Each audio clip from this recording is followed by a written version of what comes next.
Hey, what is going on? My name is Jerry Dugan. I am the host and producer behind the show Beyond the Rut. It's a show about encouraging listeners to create a life worth living in their faith, family, and career. So I want you to be able to kind of have your cake and eat it too, in a sense. So I don't want you to win at work, but lose your family or your faith in the process. I don't want you to pursue your faith so wholeheartedly that you lose your family in the process and try to make yourself some kind of martyr, and then of course family, to be engaged with their family, but don't see them as a burden. Don't see them as, well, I would have done this or this or this, but if it weren't for those darn kids. So that is the essence of Beyond the Rut. It's how do you win at all of it, have that balance in a sense that when you're on your deathbed, you can truly say, you know what? I gave God my all. I gave my family my all, and I gave my career my all. I didn't leave anything on the table. And I feel like I led a life of significance.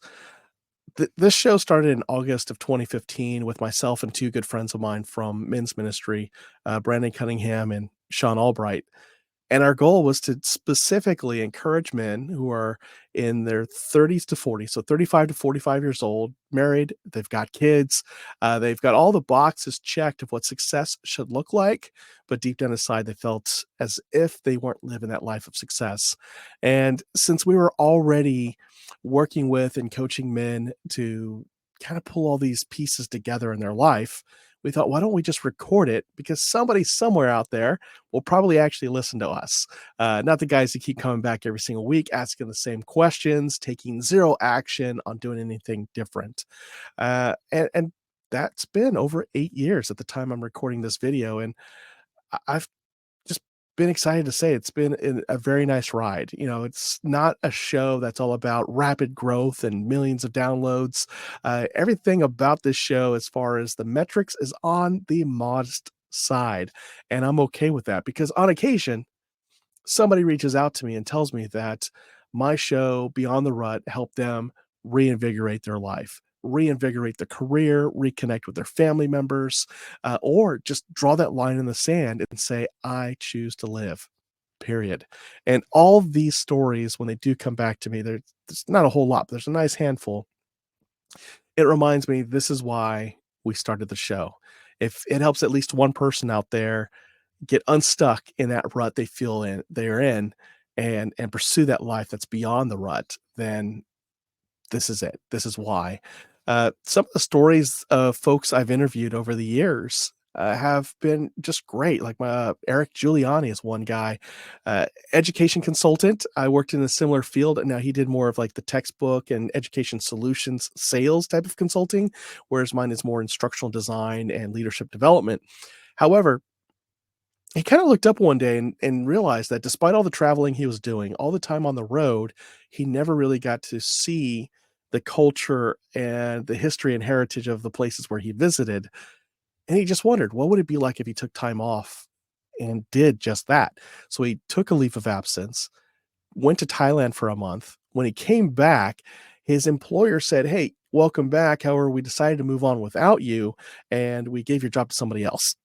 And so there he is, without a job, has an experience of about a month in Thailand, and he just had the bug, and he realized, you know, what I really want to do is travel the world, photograph it, photograph it, take video of it, tell a story of the people he came across. So Eric, at 7 foot tall, decides to learn photography. He doesn't own a camera, doesn't know how to shoot photos for anything, takes a course, takes another course from the same instructor, then buys his first camera. And after practicing for a few more months, he begins his journey where he wound up traveling for 3 years around the world. And I mean, the whole circumference, traveled the entire globe, did that for 3 years, never once took a flight. Everything was by boat, train, bus, or his 2 feet, bicycle cab, you name it, but he never flew. And the stories that he shared on this show twice, he's appeared on this show twice, just mind blowing. He took a leap of faith. He started up a travel blog, wound up getting sponsorships by the time it was done, and he ended up with more money than when he started. and now he's written a book or 2 about his travels. He's got a YouTube channel, Eric Giuliani, traveltall.com. One of my favorite, interviews. Another one is a guy named Ron Worley III, and he was somebody who had a very rough life growing up, and by his early 20s, he'd wrecked a friend's car after he had stolen it, wrecked that car while he was under the influence, and was in a hospital being, questioned by police and lying to them in front of his friend about he didn't know how he wound up in that truck, he didn't steal it, it wasn't him, and, he realized he was costing not just himself his life, but he was taking from friends now, and he was deteriorating the trust that they had in him, and something had to change. So Ron, who was probably at the bottom of the ladder as far as, contributing to society, completely turns his life around, starts living by what he called the Worley Way, established core values, and he started a business in the bail bonds industry because, I mean, he figured he's got experience there, and he is now instructing cops, the ones who used to arrest him, on how to navigate the bail bonds business and refer people and so on, and what they do and don't do. And then one day, as he's about to start one of these training sessions, he has a heart attack. He survives, but the doctor tells him, "You've got 5 years left to live. Half of the survivors of what you had will die in a year. The rest will die over the next 4 years. So you may want to get your affairs in order." So when I interviewed him, he was in year 5 of that 5-year deal. It's now well past 6 or 7 years now. He's still around. I ping him every so often to see if he's still doing okay.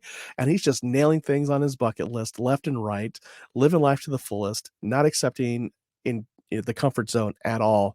And he just doesn't have time to waste. And it's just amazing. He's got his list of things he wants to accomplish and he's knocking it out. So those are just 2 stories of what Beyond the Rut is all about. And hopefully you've been encouraged by that. Take care, guys. Live life beyond the rut.